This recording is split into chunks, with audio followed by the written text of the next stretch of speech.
ya dulu saya udah kebiasa ngelihat angka yang banyak nolnya gitu kan, terus kadang ngelihat rupiah, kadang ngelihat USD, kadang ngelihat apa. Terus pas hari pertama nih pas toko buka, mesin kasir tahu dong. Iya. Nah itu nggak balance di hari pertama. Waduh, saya udah merasa ya ampun, saya kuliah sekian tahun belajar finance, belajar accounting, kenapa mesin kasir aja nggak bisa balance gitu kan. Jadi di situ saya ngerasa bahwa memang entrepreneurship itu is a humbling experience ya. Maksudnya kayak mau setinggi apapun kita sekolah atau pengalaman kita di corporate, tapi begitu udah menghadapi realita, harus handling customer, handling uang receh gitu kasarnya ya, itu skalanya beda gitu.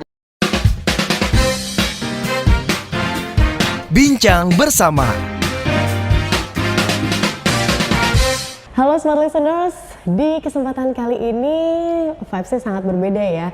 Cerah sekali, menyenangkan sekali, karena di saat ini kita sedang berada di Bumi Playscape di Pacific Place.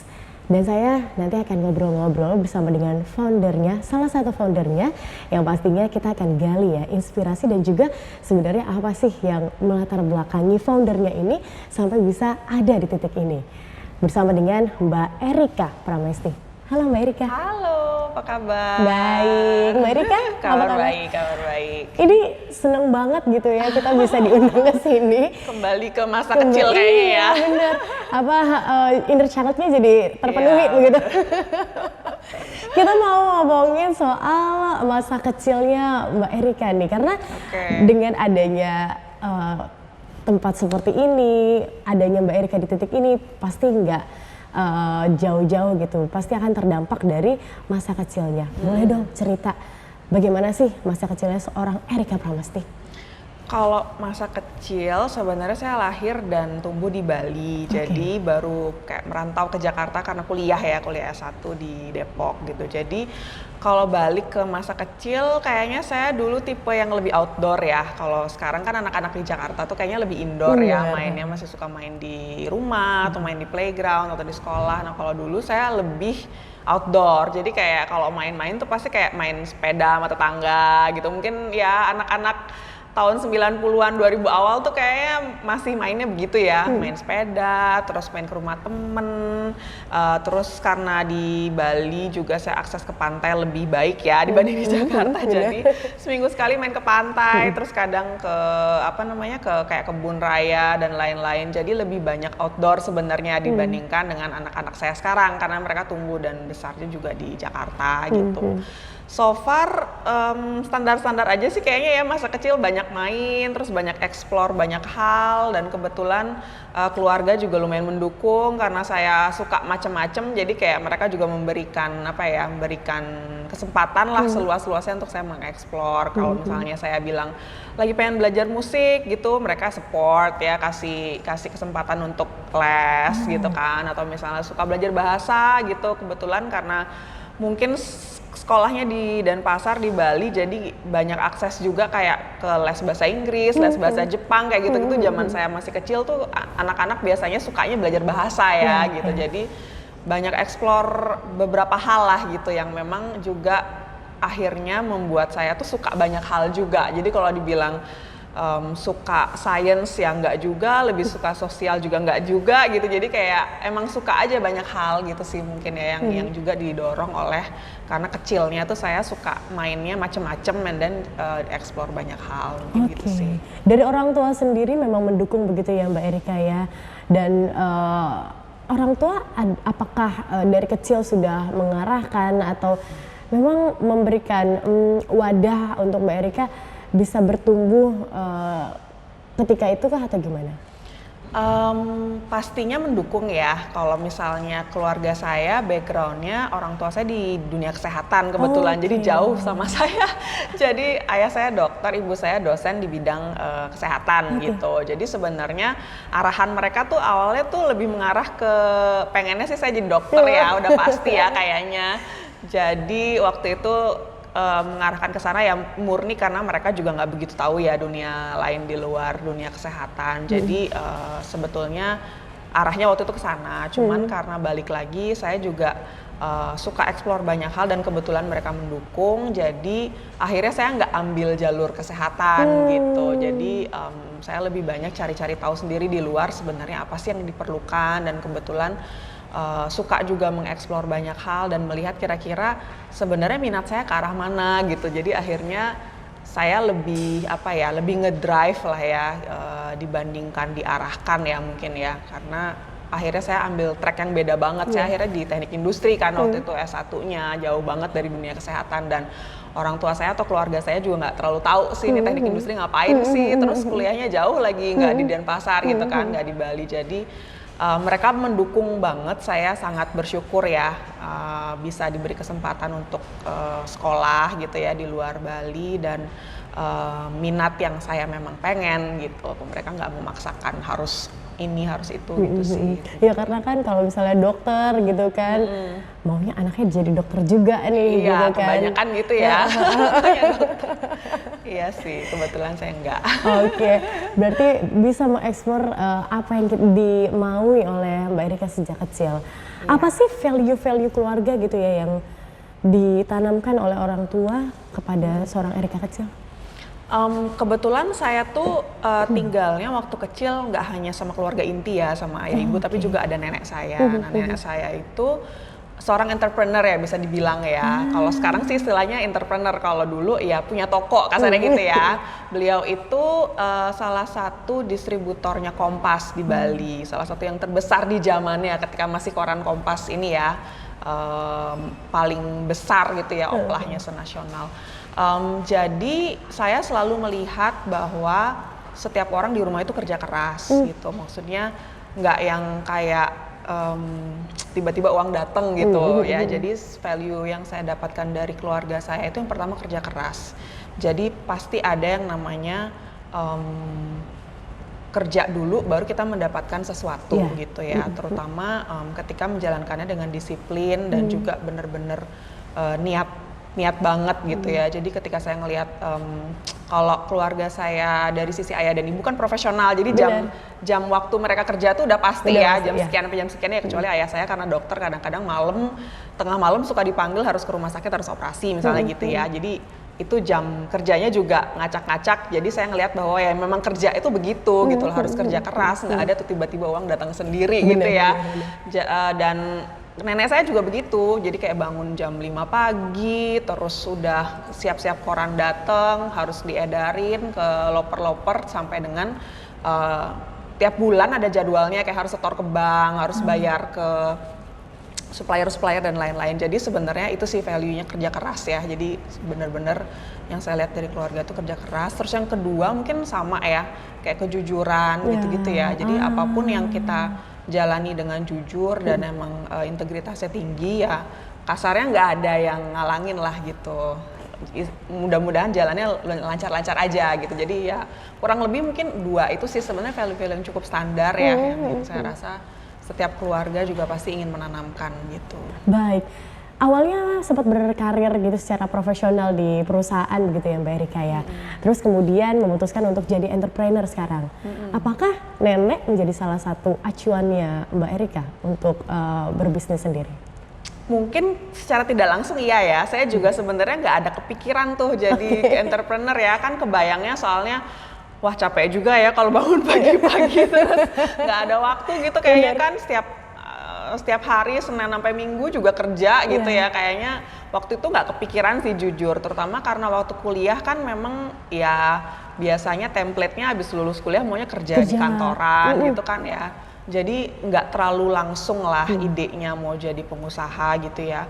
Baru kemudian setelah saya sekolah lagi S2, kebetulan di bidang bisnis gitu. Jadi memang ya banyak lah ide-ide dan exposure juga karena network dan lain-lain. Akhirnya kayaknya seru juga kalau bikin bisnis ya gitu. Terutama karena kayaknya ya balik lagi karena saya suka explore banyak hal, terus juga ilmunya kayaknya udah ada nih untuk tahu sedikit-sedikit lah tentang keuangan lah, tentang manajemen, tentang marketing dan lain-lain. Jadi kayaknya merasa kayaknya kalau bikin bisnis udah lebih siap gitu dibandingkan ketika dulu awal-awal mungkin baru meniti karir, pengennya profesional ya, pengen belajar gitu kan, pengen belajar di kantoran supaya tahu basic-basic bisnis dan lain-lain. Jadi sebenarnya nggak langsung ya.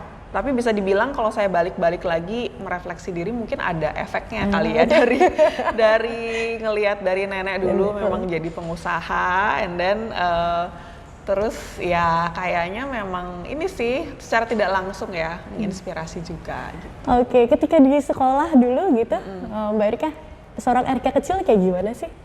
Selain tadi suka mengeksplor gitu ya, kalau di kelas sendiri apakah selalu jadi juara satu kah atau gimana?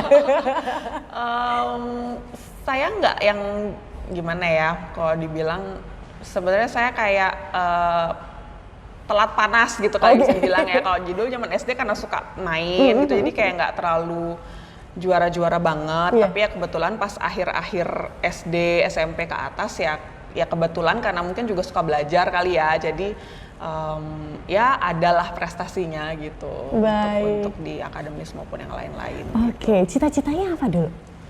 Cita-citanya macam-macam, tergantung lagi suka apa waktu itu. Berubah tiap bulan ya, Pak? Pernah pengen jadi dokter, pernah pengen jadi arsitek, pernah pengen jadi desainer atau jurnalis gitu. Jadi sebenarnya macam-macam ya. Kalau misalkan ngelihat balik lagi dulu cita-citanya pengen jadi apa tuh kayaknya ya macam-macam sih, tergantung suasana. Tapi akhirnya memutuskan untuk masuk teknik industri begitu kan. Apa yang melatar belakang itu? Sebenarnya justru karena teknik industri itu belajar banyak hal dan nggak spesifik, mungkin itu kali ya. Sebabnya kenapa saya akhirnya pengen sekolah di teknik industri, karena memang nggak tahu nih persisnya. Kalau misalkan terlalu teknik takutnya nggak suka, kalau terlalu sosial takutnya nggak suka gitu-gitu. Jadi ya udah deh teknik industri aja yang macem-macem dipelajarin gitu kan. Ya siapa tahu nanti ada salah satu yang kita suka banget, baru kita gali lagi kayak gitu sih. Oke, sempat berkarir di dunia FMCG gitu ya, Mbak Erika. Ini pastinya membentuk karakter ataupun kepribadian sendiri gitu, apalagi melihat cara pandang terhadap sesuatu. Ada nggak sih dampaknya pada bisnis yang sekarang Mbak Erika jalani? Ada banget sih, karena kan FMCG itu consumer goods ya, consumer products. Jadi balik lagi ada kata consumernya tuh di situ. Jadi menurut saya yang paling pertama kali efeknya banget tuh karena fokus ke konsumen kan gitu. Jadi begitu saya bikin bisnis, pasti yang saya pikirin pertama nih kayak konsumennya ini siapa gitu, siapa yang harus kita penuhi kebutuhannya gitu, seperti apa profilnya mereka sukanya apa, kira-kira apa tuh challenge hidup mereka yang harus kita bantu gitu. Sebenarnya itu, jadi itu sebabnya kenapa Bumi Playscape itu kita tuh selalu berusaha fokus ke customer gitu, baik dari customer service-nya, maksudnya kayak kita handle dan berinteraksi dengan customer seperti apa, terus bisnis lainnya juga gitu. Jadi kayak kira-kira produk apa atau jasa apa yang dibutuhkan oleh customer ya gitu, yang harus kita penuhi gitu. Jadi kita juga ngelihat nggak cuma kebutuhan orang tua tapi kebutuhan anak juga gitu, karena kan customer kita tuh di Bumi sebenarnya yang happy itu anaknya, tapi yang bayar orang tuanya. Jadi kita harus menargetkan dua-duanya gitu. Jadi harus make sure anaknya happy, orang tuanya ngerasa terfulfill nih kebutuhannya gitu, untuk bisa bonding, main sama-sama anak, tapi juga merasa bahwa anaknya teredukasi gitu, memiliki waktu yang berkualitas lah main sama anak kayak gitu sih. Jadi fokus ke customer itu sih mungkin yang saya pelajari sekali ya dan implementasikan di Bumi gitu. Oke, baik. Apakah mindset seperti ini dalam berbisnis itu sudah muncul begitu, Mbak Erika, ketika bekerja kah? Atau baru sekarang ini ketika membangun bisnis, baru terasa dan baru diimplementasikan mindset ini? Kapan kiranya peak momennya gitu? Kalau mindset sebenarnya mungkin kita nggak tahu, sebenarnya udah tertanam gitu ya. Jadi kayak kalau kita berpikir tentang sesuatu gitu, kalau mencari solusi dari permasalahan kayaknya udah otomatis aja gitu. Tapi kadang-kadang beda ininya ya, beda skalanya mungkin beda ya. Kalau kita kerja di corporate kan mungkin ya skalanya besar gitu, angkanya tuh besar, udah biasa ngeliat angka mungkin juta, miliar atau triliun gitu misalnya ya. Tapi kalau begitu kita bikin bisnis tuh harus bener-bener 10.000, 100.000 itu juga matters banget gitu. Jadi itu yang saya pelajarin dari buka bisnis ya, maksudnya karena ya dulu saya udah kebiasa ngelihat angka yang banyak nolnya gitu kan, terus kadang ngelihat rupiah, kadang ngelihat USD, kadang ngelihat apa. Terus pas hari pertama nih pas toko buka, mesin kasir tahu dong. Iya. Nah itu nggak balance di hari pertama. Aduh saya udah merasa ya ampun, saya kuliah sekian tahun belajar finance, belajar accounting, kenapa mesin kasir aja nggak bisa balance gitu kan. Jadi di situ saya ngerasa bahwa memang entrepreneurship itu is a humbling experience ya. Maksudnya kayak mau setinggi apapun kita sekolah atau pengalaman kita di corporate, tapi begitu udah menghadapi realita, harus handling customer, handling uang receh gitu kasarnya ya, itu skalanya beda gitu. Jadi menurut saya itu hal yang saya pelajari di hari pertama lah ya, bisa dibilang ketika bikin bisnis itu memang nggak bisa tuh kita pakai mindset kantoran terus buka bisnis dan berharap semua orang tuh di level yang sama dengan kita, baik itu karyawan maupun customer ya gitu, karena ya memang kita harus bisa bisa merasakan gimana perspektifnya mereka lah gitu ya, nggak bisa kita selamanya tinggi terus gitu ketika di kantoran kan mungkin ya itulah levelnya sama dan lain-lain. Kalau buka toko gitu ya beda lah gitu. Itu yang saya benar-benar rasakan sekali. Jadi benar-benar nggak semua orang sih bisa dan harus jadi entrepreneur ya. Kalau sekarang kan mungkin ada trennya lah, generasi sekarang tuh harus startup, harus bikin bisnis baru dan lain-lain. Menurut saya sih jadi entrepreneur tuh bukan untuk semua orang lah gitu. Ya gitu sih kurang lebih. Oke, kita udah mulai masuk nih ke bisnis playground-nya begitu ya Mbak Erika. Ada di dunia anak-anak gitu. Ini menyenangkan banget tapi challenging karena ini kan kita bergerak di bisnisnya begitu kan. Tadi Mbak Erika juga bilang bahwa kita membuat anak-anak happy, tapi yang bayar orang tuanya gitu kan. Apa yang membuat Mbak Erika ini akhirnya memutuskan untuk menjadi seorang entrepreneur di terutama spesifik di bidang ini begitu ya? Sebenarnya bisa dibilang inspirasinya anak-anak saya sendiri ya. Dan kebetulan foundersnya kan 4 orang ibu-ibu gitu. Jadi kita kebetulan anak pertama kita tuh angkatannya sama gitu, lahirannya di tahun yang sama cuman beda bulan. Jadi sebenarnya ya bisa dibilang mereka lah inspirasi kita gitu. Kalau kami belum punya anak mungkin belum akan kepikiran tuh bahwa ada dunia bermain yang sebetulnya sangat penting gitu ya buat anak-anak. Dan kita ngelihat juga di Jakarta atau di Indonesia sendiri playgroundnya gitu-gitu aja gitu kan. Jadi sementara yang kayak di luar negeri kalau kita benchmark itu udah kemana-mana dan playgroundnya tuh nggak cuman kayak perosotan kolam bola dan ayunan gitu, udah macem-macem. Karena sebetulnya kalau ke ilmu tumbuh kembang anak tuh bermain tuh salah satu aspek yang penting buat tumbuh kembang anak. Jadi kita melihat bahwa sebenarnya ada kebutuhan bahwa bermain itu sebetulnya edukatif buat anak. Tapi tempat bermain anak yang di Jakarta atau di Indonesia pada umumnya belum mengambil value-value itu gitu. Jadi ya karena kami punya anak dan kami juga ada kebutuhan, jadi kami ngerasa kayaknya kalau kita buka bisnis ada kali yang perlu ya gitu. Ya udah akhirnya kita buka bisnis awalnya dari tempat yang kecil gitu ya, prototipe cuma 200 meter persegi di Pacific Place juga, sampai akhirnya sekarang di tempat yang lebih besar 800 meter persegi gitu sih. Berawal dari kegelisahan itu begitu ya, dimana playground itu di Indonesia sendiri kayaknya belum cukup hype begitu ya, Mbak Erika, pilihannya sedikit. Apa yang akhirnya ditanamkan, dipraktekkan di Bumi Place? Macam-macam, kita konsepnya lebih integrated. Jadi sebelum konsep bisnisnya itu sendiri, value kita adalah kita mau menghadirkan suasana bermain atau experience bermain yang memang educational ke anak-anak. Jadi tempat kita itu bukan cuma sekedar perosotan dan kolam bola. Jadi tempat kita tuh sebenarnya didesain oleh arsitek yang memang ngerti gimana kebutuhan anak dan instalasinya itu bukan yang kayak bisa beli di China gitu misalnya ya, terus dibawa ke sini tinggal ganti warna, tinggal di assembly atau tinggal di install. Kita tuh bener-bener pakai proses mikir dulu nih gitu, kayak tema kita mau apa, terus ada desainnya continuity-nya antar tempat tuh fungsinya buat apa, jadi kita desainnya seperti itu. Jadi bisa dibilang desainnya sendiri memang one of a kind gitu. Jadi kita nggak sama seperti playground lain ya.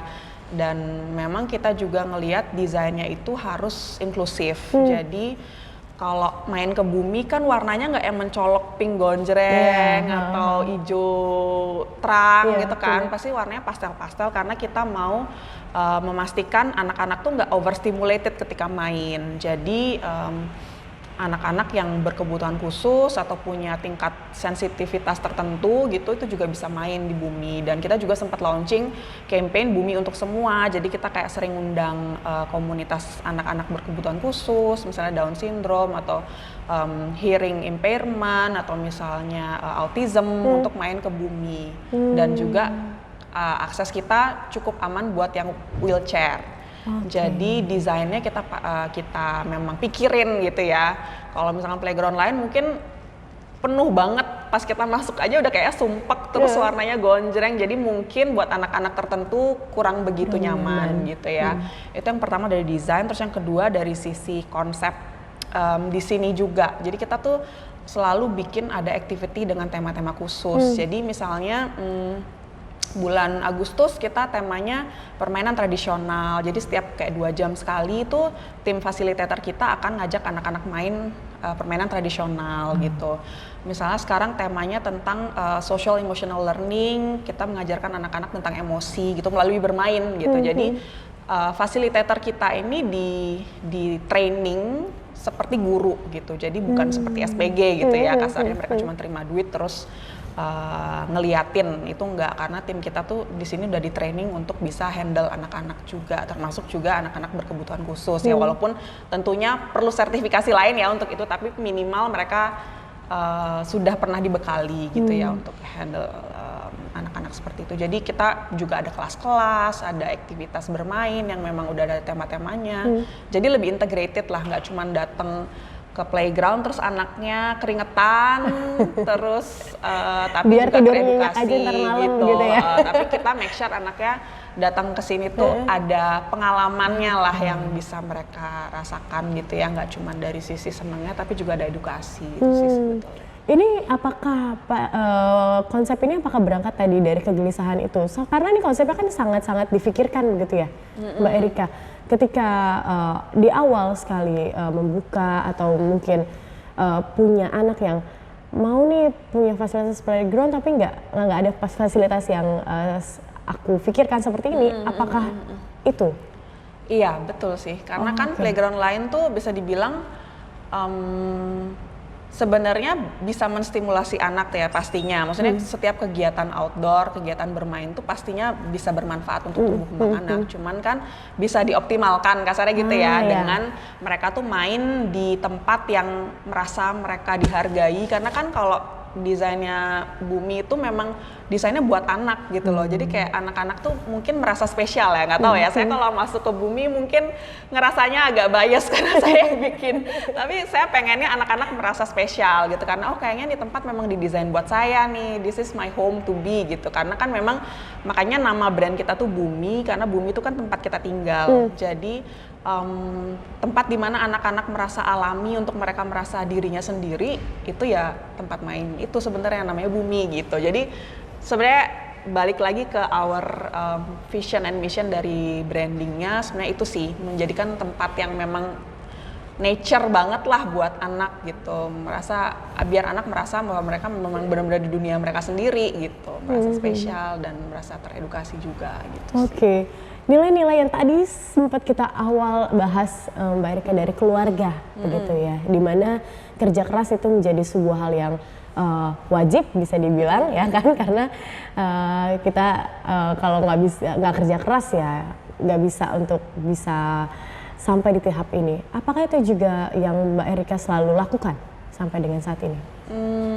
Lumayan termasuk sih, lumayan membangun ya. Mudah-mudahan ya tim saya juga merasakan hal yang sama. Jadi foundersnya Bumi itu relatif masih very very hands on gitu. Jadi ya kalau saya kasarnya karena saya pegang finance masih saya nge-execute tuh payment tiap hari. Teman saya yang marketing masih approve mau posting di Instagram hari ini apa aja masih di approve. Jadi kayak hal-hal yang very detail ya sebenarnya. Maksudnya kalau kita kerja di kantoran tuh nggak akan tuh ketemu mikirin hal-hal yang begitu. Untuk di apa ya untuk di umur saya gitu mungkin ya. Jadi we are still very hands on, terus ya memang harus begitu gitu karena kalau enggak kita nggak akan bisa meregenerasi apa ya nilai-nilai itu ke tim kita gitu ya karena kan monkey see monkey do gitu ya prinsipnya sama lah dengan parenting dengan di dunia korporasi ya. Tim kita tuh ngelihat apa yang leadernya lakukan gitu kan jadi mudah-mudahan sih saya bisa menularkan itu juga ke tim saya dan mereka juga hopefully bisa bekerja keras dengan baik. Tapi so far sih saya ngeliat sih mereka udah bekerja keras lah. Kalau nggak bisa jalan nih bisnisnya. Oke, ketika fokus di bisnis tumbuh kembang gitu Mbak Erika, tadi belajar lagi dari nol gitu ya. Apa hal-hal lain yang mungkin harus saya harus turun lagi nih untuk being humble untuk belajar lagi banyak hal. Macem-macem ya, karena ini kan sebenarnya bukan di bidang yang bener-bener saya tahu ya bisnisnya, maksudnya jasanya gitu ya, karena tapi ya saya ada founders lain juga yang memang fokusnya di psikologi dan pendidikan anak usia dini. Jadi saya lebih handle yang lain-lainnya gitu, yang lebih ke operations, lebih ke finance, HR dan lain-lain. Tapi kalau saya lihat sih di banyak aspek memang kita harus selalu belajar hal yang baru sih gitu. Maksudnya kalau saya sih ngelihatnya mungkin tidak serta-merta harus merendahkan atau gimana ya posisi kita, tapi lebih kayak belajar hal yang baru aja. Pasti ada selalu hal-hal yang kita perlu relearn, perlu unlearn gitu ya. Jadi harus bisa melihat dari perspektif yang baru lagi gitu. Kayak kita sekarang lagi mau opening toko baru nih bulan depan, mudah-mudahan lancar. Dan itu kayaknya masih ada aja yang harus dipelajari gitu ya. Walaupun ini udah toko permanen yang kedua, tapi sebenarnya site yang nomor 3. Ya balik lagi kayak hamil lagi dan mau melahirkan lagi itu harus belajar lagi gitu. Karena terus berubah, tapi enaknya adalah sekarang udah ada tim yang lebih proper gitu ya, karena bisnis kita udah semakin bertumbuh, jadi kita bisa hire lebih banyak orang. Jadi sebenarnya mungkin nggak akan secapek dulu, tapi tentu saja ada aspek-aspek lain yang harus kita pikirin lagi gitu, yang memang benar-benar terus belajar hal baru sih kalau menurut saya ya. Jadi salah satu nilai plusnya dari jadi entrepreneur ya itu sih selalu ada aja yang pelajari gitu ya, walaupun itu replikasi sebenarnya kan punya toko baru lagi, tapi ya ada aja selalu yang berbeda gitu dari waktu ke waktu. Oke, Mbak Rika, ini ternyata punya misi spesial yang berkaitan dengan dunia sekar gitu ya, menurut yang saya dengar. Boleh dong mungkin diceritain apa sih itu? Dan apa yang men-trigger pada akhirnya untuk menciptakan itu? Oke, jadi sebenarnya ini kayak ya pet project lah ya, other project di luar Bumi, sama juga di dunia anak-anak, tapi lebih ke dunia literasi.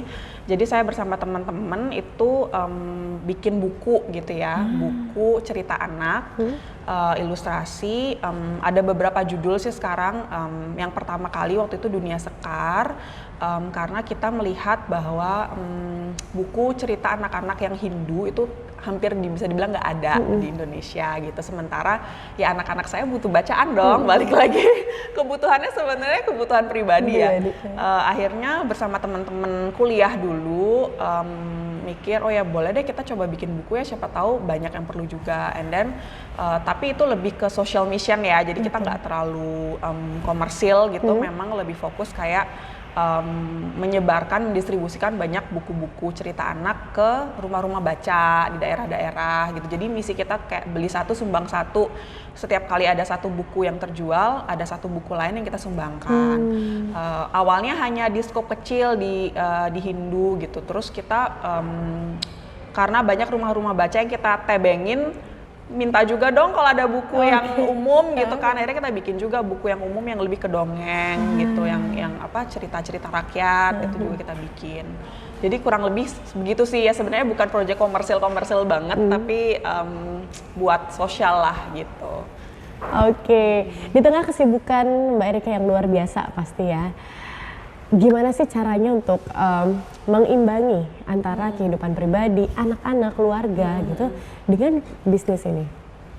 Sebenarnya kalau dibilang menyeimbangkan pasti masih challenge terus sih buat saya ya. Kayaknya tiap hari pasti ada aja yang merasa masih kurang waktu nih, atau misalnya aduh kurang fokus ke anak-anak atau kurang fokus ke bisnis dan lain-lain. Jadi masih struggling sih terus-terusan ya. Kalau dibilang menyeimbangkan kayaknya masih belum akan seimbang terus gitu. Pasti ada masanya ketika misalnya kita mau persiapan buka toko ya harus fokus di situ dulu gitu. Sementara ya anak-anak mungkin ya titip sama bapaknya dulu.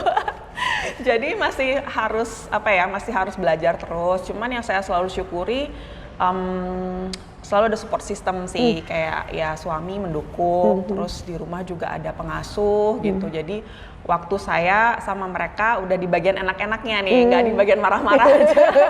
Jadi kalau anaknya udah mandi, udah makan, udah tenang, baru saya ajak main gitu. Jadi nggak perlu marah-marah urusannya, nggak perlu.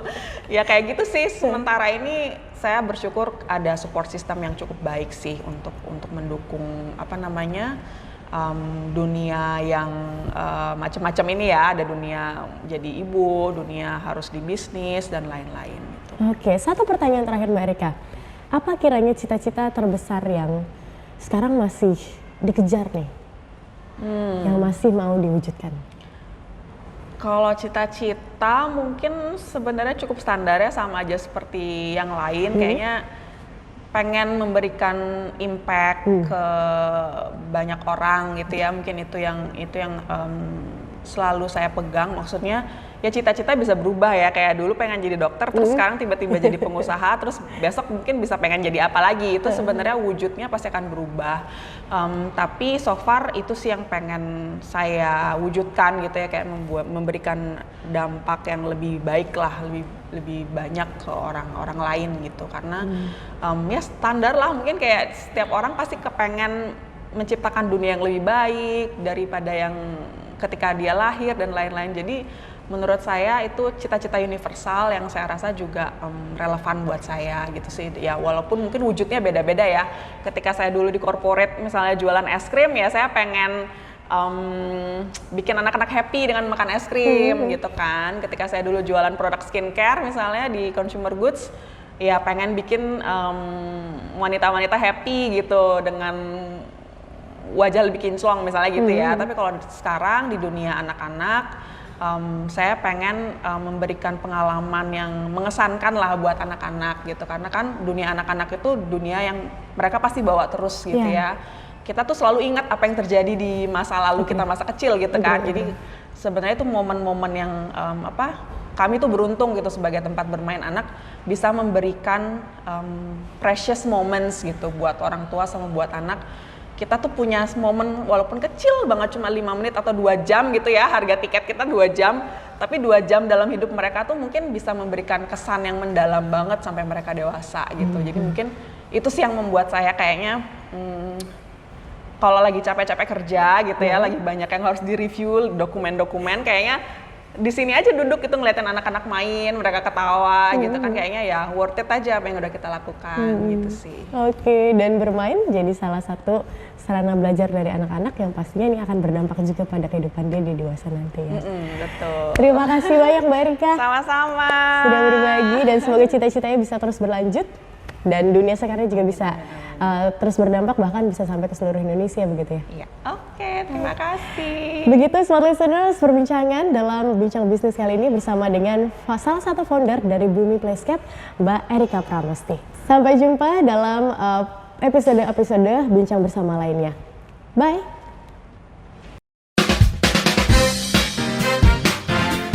Bincang Bersama.